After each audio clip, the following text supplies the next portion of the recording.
ఇంకొక పక్కన ఇది వైఎస్ఆర్ వీడు ఆయన ఫోటోలు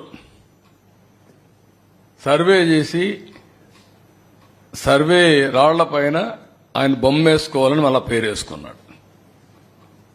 ఆ బొమ్మ వేసుకుంటే కొంతమంది సజెస్ట్ చేశారని, ఇది నవ్వులాట కాదు, సజెస్ట్ చేశారని. చనిపోయిన తర్వాత బొమ్మ వేసుకుంటారు, నువ్వు వేసుకొని అక్కడ పొలంలో పెడుతున్నావు, నువ్వు చనిపోయావనుకుంటారు అని చెప్తే పేరు పెట్టాడు. ఈ పేర్లు చూడండి మరి.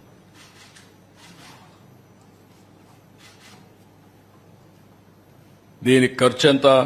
దగ్గర దగ్గర 640 కోట్లు. గ్రనేట్ కావాలి దీనికి. దీన్ని పిచ్చనాలనా, మదమనాలనా, అహంకారం అనాలనా? నాకు అడ్డు లేదనే